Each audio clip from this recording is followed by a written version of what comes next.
નમસ્કાર દર્શક મિત્રો, IHRRTC ન્યૂઝમાં આપનું હાર્દિક સ્વાગત છે। હું છું આપની સાથે સંધ્યા।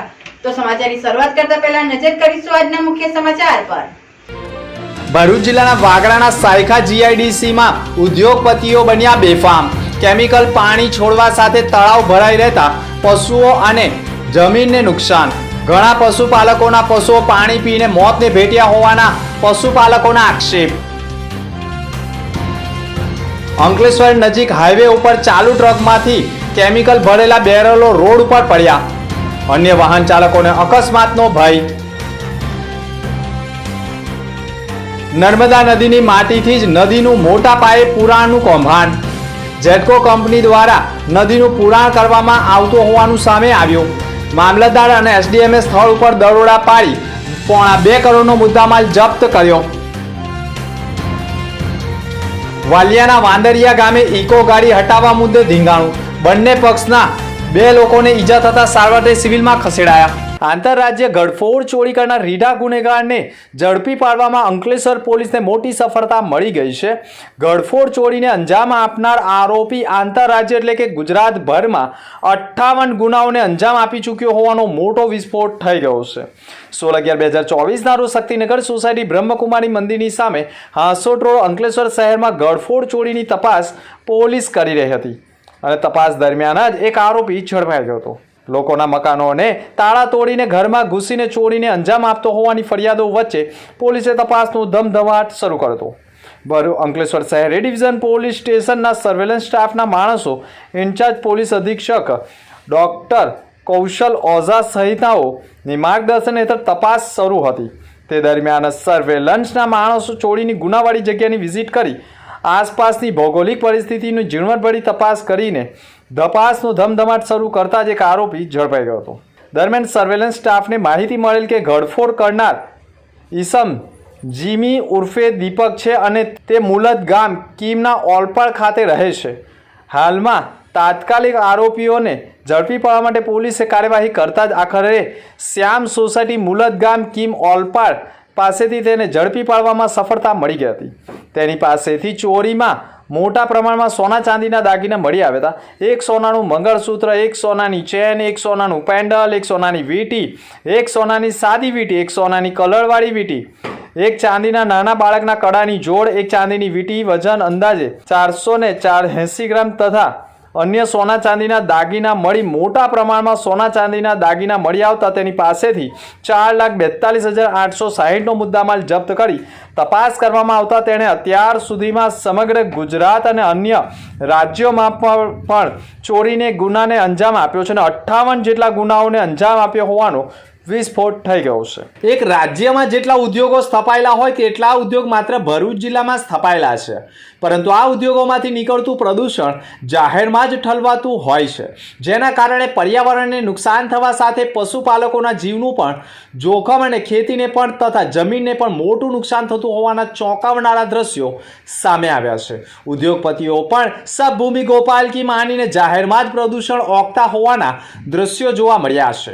ભરૂચ જિલ્લાના વાગરા સાયખા GIDCમાં આવેલી કંપનીમાંથી વિવિધ પ્રોડક્ટ ઉત્પાદન કરવાનું કામ કરવામાં આવે છે, પરંતુ કંપનીમાંથી મોટા પ્રમાણમાં કેમિકલયુક્ત પ્રદૂષણ પાણી જાહેરમાં ઠાલવવામાં આવતું હોય અને તેની બાજુમાં જ મોટું તળાવ કેમિકલયુક્ત પ્રદૂષિત પાણીથી ભરી જાહેરમાં જ કાંસ મારફતે ધીરે ધીરે છોડવામાં આવતું હોવાના અહેવાલો વચ્ચે કેમિકલયુક્ત પાણીના કારણે જમીનને પણ નુકસાન થવા સાથે પશુઓના પણ જીવનું જોખમ ઊભું થયું છે। જમીનને નુકસાન થવા સાથે રખડતા પશુઓ અને પશુપાલકોના પશુઓને પણ મોટું નુકસાન થતું હોવાના ચોંકાવનારા અહેવાલો સાથે દ્રશ્યો જોવા મળ્યા છે।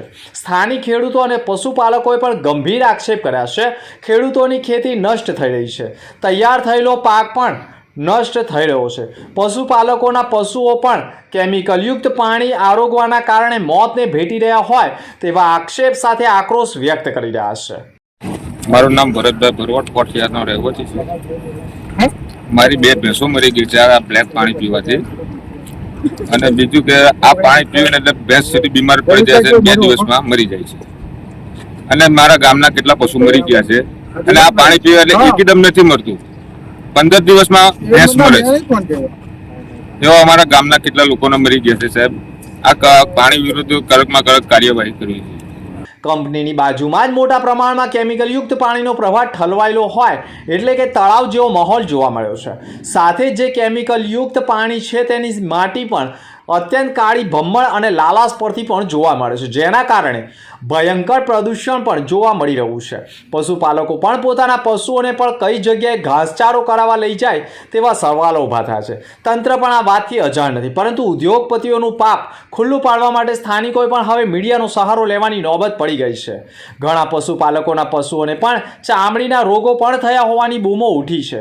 આટલું ભયંકર કેમિકલ છોડવા છતાં જીપીસીબી ગાંધીજીના તિંદ બંદરની ભૂમિકામાં રહેતી હોય તેવા આક્ષેપ થયા છે. ત્યારે જીપીસીબીના અધિકારીઓએ પણ હવે દિવાળી પૂર્ણ થઈ હોય તો આળસ ખંખેરીને ખરેખર અહેવાલો પછી કાર્યવાહી કરવાની જરૂર છે.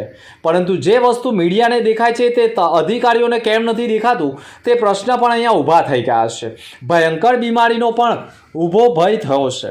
ત્યારે કેમિકલયુક્ત પાણી મોટા પ્રમાણમાં છોડવામાં આવતું હોય અને સંપૂર્ણ પાણીનો જથ્થો વરસાદી કાંસ મારફતે તથા અન્ય કાંસ મારફતે સીધું ભૂખી ખાડી અને ભૂખી ખાડીમાંથી નદી સુધી જતું હોવાના દ્રશ્યો પણ જોવા મળ્યા છે.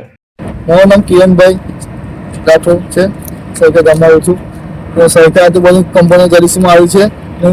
મારા જમીનમાં ખીરામાં પાક વાવેલો કપાસ, એમાં કેમિકલો પાણી લાગીને વહી જાય છે.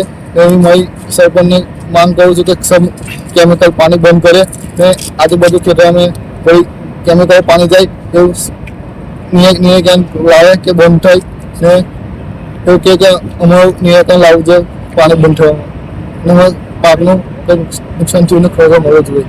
ભરૂચ અંકલેશ્વરને જોડતા નર્મદા મૈયા બ્રિજની કામગીરી માટે પણ નર્મદા નદીમાં અગાઉ નર્મદા મૈયા બ્રિજની કામગીરી કરવા માટે નદીનું પુરાણ કરી મોટા પાયે માટીનો પાળો બનાવ્યો હતો, જેના કારણે નદીના વહેણો પણ બદલાઈ ગયા હતા. હાલમાં જ અંકલેશ્વર તરફ જેટકો કંપની દ્વારા નર્મદા નદીના કાંઠે મોટા પ્રમાણમાં માટી ખનન કરી નર્મદા નદીમાં મોટા પાયે પુરાણ કરવા સાથે મોટો રસ્તો બનાવી દેતા વિવાદનો મધપૂડો છંછેડાતા સ્થાનિક સરપંચોએ પણ આ મામલે અંકલેશ્વર એસડીએમ અને મામલતદારને જાણ કરતા સમગ્ર મામલે આખરે તંત્ર પણ મોડે જાગ્યું છે અને તાત્કાલિક નર્મદા નદીના પટમાં થતું પુરાણ અટકાવવાના ભાગરૂપે સ્થળ ઉપરથી જ જેટકો કંપની દ્વારા ચાલી રહેલી કામગીરી બંધ કરાવી સ્થળ ઉપરથી જ 2 હિટાચી મશીન, 3 હાઈવા મળી 1 કરોડ 89 લાખના વાહનો જપ્ત કર્યા છે.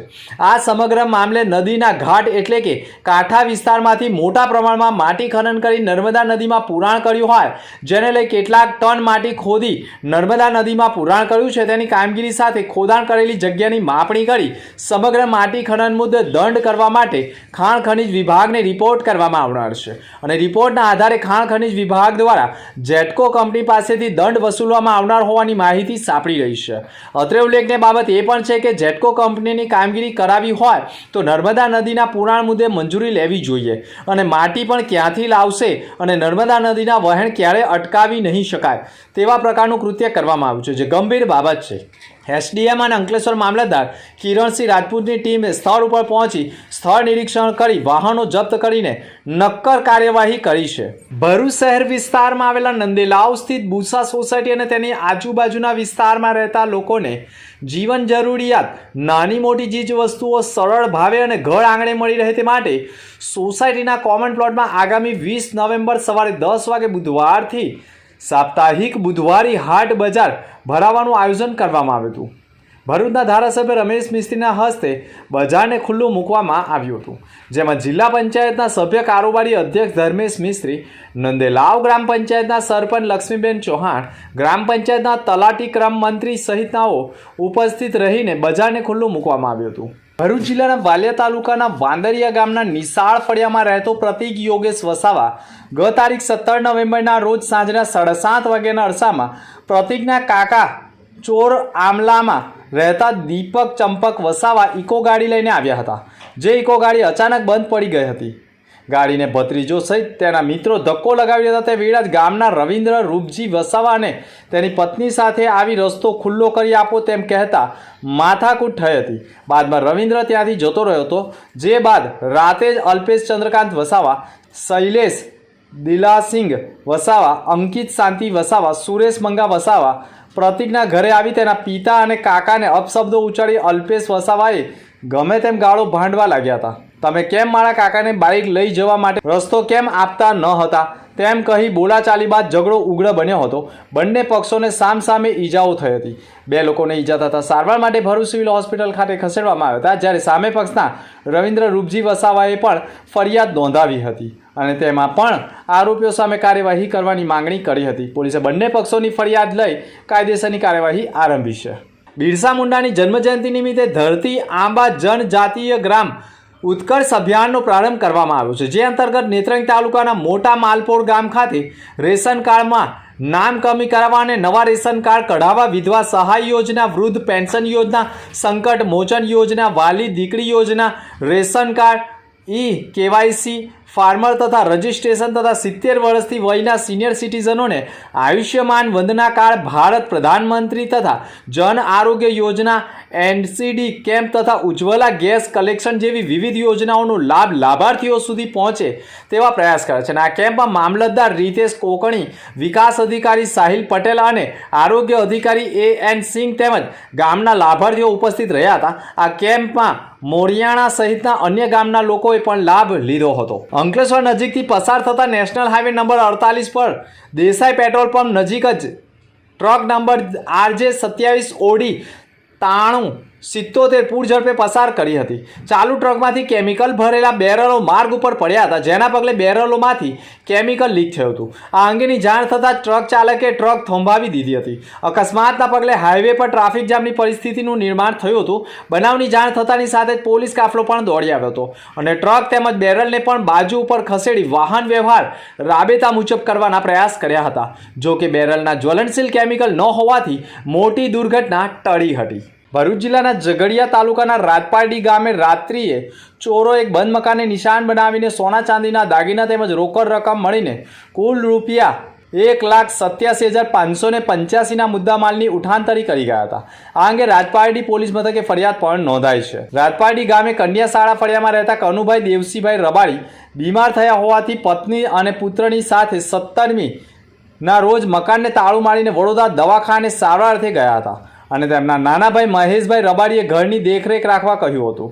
દરમિયાન ગત રોજ 19મીના રોજ સવારના 5 વાગ્યાના અરસામાં જ મહેશભાઈ તેમના ભાઈના બંધ મકાનને જોવા ગયા હતા, ત્યારે મકાનના આગળના દરવાજાના નકુચા તૂટેલા હતા. અંદર જોઈને જોતા મકાનના રૂમમાં આવેલા 3 દિવાલ કબાટના લોક તૂટેલા જોવા મળતા. સામાન વેરવિખેર પડેલો હોવાના કારણે ચોરી થઈ હોવાની શંકા ગઈ હતી, જેના કારણે મહેશભાઈ તાત્કાલિક ભાઈ ભાભીને ફોન કર્યા હતા અને ચોરી અંગેની જાણ કરી હતી. પોલીસે પણ સ્થળ ઉપર દોડી આવી તપાસ કરી 1,87,585ની ચોરી થઈ હોવાની ફરિયાદ નોંધી કાર્યવાહી કરી હતી. અંતમાં ફરી એક નજર આજના મુખ્ય સમાચાર પર. ભરૂચ જિલ્લાના વાગરાના સાયખા GIDCમાં ઉદ્યોગપતિઓ બન્યા બેફામ. કેમિકલ પાણી છોડવા સાથે તળાવ ભરાઈ રહેતા પશુઓ અને જમીનને નુકસાન. ઘણા પશુપાલકોના પશુઓ પાણી પીને મોતને ભેટ્યા હોવાના પશુપાલકોના આક્ષેપ. અંકલેશ્વર નજીક હાઈવે ઉપર ચાલુ ટ્રકમાંથી કેમિકલ ભરેલા બેરલો રોડ ઉપર પડ્યા. અન્ય વાહન ચાલકોને અકસ્માતનો ભય. નર્મદા નદીની માટીથી જ નદીનું મોટા પાયે પુરાણનું કૌભાંડ. જેટકો કંપની દ્વારા નદીનું પુરાણ કરવામાં આવતું હોવાનું સામે આવ્યું. મામલતદાર અને SDMએ સ્થળ ઉપર દરોડા પાડી 2.5 કરોડનો મુદ્દામાલ જપ્ત કર્યો. વાલિયાના વાંદરિયા ગામે ઇકો ગાડી હટાવવા મુદ્દે ધીંગાણું. બંને પક્ષના 2 લોકોને ઈજા થતા સારવાર સિવિલમાં ખસેડાયા. તો હતા અત્યાર સુધીના સમાચાર. નવા સમાચાર સાથે ફરી મળીશું. નમસ્કાર.